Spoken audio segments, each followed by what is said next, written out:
Mel said, now I've got one more thing for you to do, and this is tougher.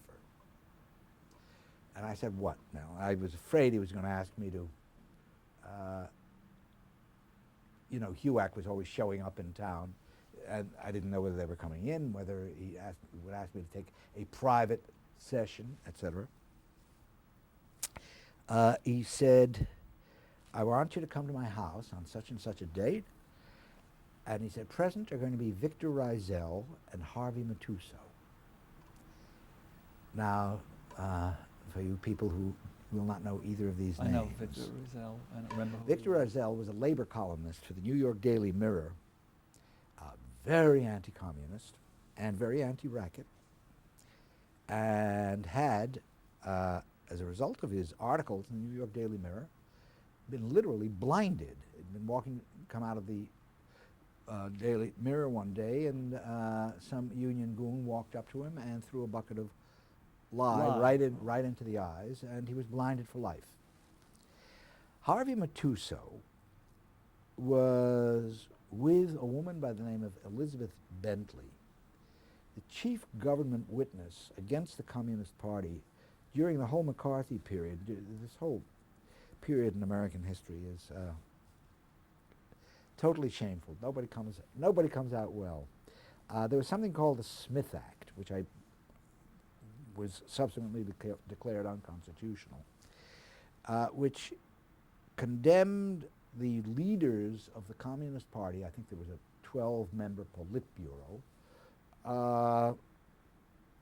as conspiring to overthrow the government of the United States. The fact that it was a violation of the Constitution, that all got settled later. But in the meantime, the government put on trial the 12 members of the Central Committee of the Communist Party of the United States. The chief witnesses against them were Elizabeth Bentley and Harvey Matuso. He said, they are the ones who named you for the American Legion magazine, which was the beginning of all these troubles. And he was living somewhere on Park Avenue. I was living on 62nd. He being? Mel Block. Right. And on the appointed night, I left my place. I was living on 62nd between Madison and Park, walked up to his, and I didn't know what I was going to do.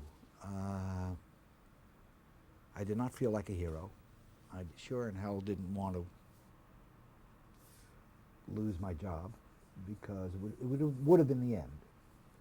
And I felt, I was hoping desperately that as I crossed the street, a truck would hit me and decide the issue, so that I wouldn't even have to show up.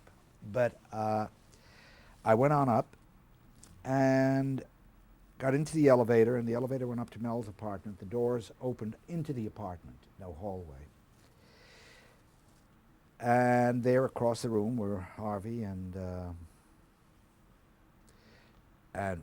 Rizel, Matuso and Rizel, and totally instinctively, unbeknownst to me, I behaved, quote unquote, well. As I was crossing the room, I started cursing them out. What right do you have, you bastards, you did it, stuff. And as I reached them, as I was about this distance, 5 feet away, and yelling at the top of my voice, Matuso said, "Don't get your balls in an uproar, you're not the one." Now Mel was sitting right here, and he grabbed the back of my jacket like that. Like, shut up, we're home. And then Mel offered me a drink. They each had a drink. And literally, I think Matuso, who had the sensitivity of a clod of earth, started talking about ball games. And in 3 minutes, and I got up and put my drink down and said, "Well, I got to go." And Matuso said, "Me too." And came with me to the elevator. I said, "Can I give you a lift?" That was the end of him, until 2 years later. I come into my office one day at CBS, and my secretary says in a panic, "There are 2 FBI guys waiting to see you." I go in, I sit down. how do you do, how do you do? And I mean, it was like cliches of FBI guys, the fedoras, fedoras without, it was warm enough that there was not even trench coats, just a suit and a fedora. And each of them sits opposite me at the desk. Each takes out a pad and is writing, and I'm trying to see if I can see what they're writing. And every time I do, the pad comes up higher. And they are asking me now about Harvey Matusow.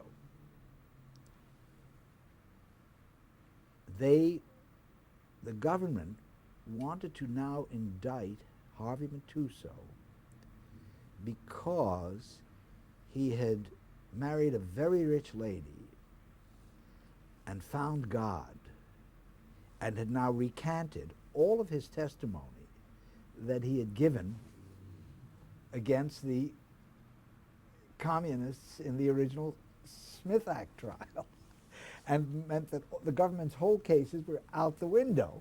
So now the solution for them was to nail Matusow. And I said to the guys, I said, fellas, I'll be absolutely honest with you. I'd love to help you nail him. I can only give you my impression. Was he a lunatic that day?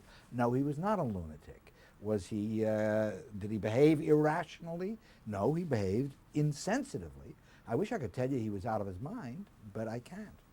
And that was the end of the Matusow story. But what I should add, again, because God knows at what point this is all going to be seen by anybody, as crazy as this period sounds for America, we not only went through it, we have been through this kind of thing at least 3 times in our history before. Once under Thomas Jefferson, and once at the end of the 19th century, and once at the end of World War I. And we may, as far as I know, go through it again. It was a period of extreme reaction about civil rights, in this case, political civil rights, in this case, brought about by the so-called threat of communism, which may have been real. It began in '47 with Winston Churchill making a speech in Fulton, Missouri, in which he used the expression, an iron curtain is descending across Europe,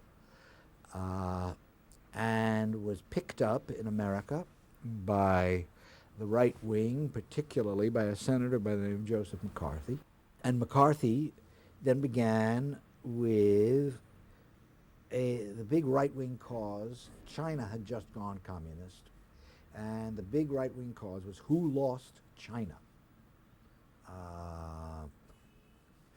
as if somebody in America was responsible for the loss of a country of 2 billion people, or whatever they were then. At any rate, McCarthy showed up one day with, calling a news conference, pulling out a sheaf of papers from his pocket saying, I have here a list of 200 or 800 members of the State Department who are members, 200, of the Communist Party of the United States.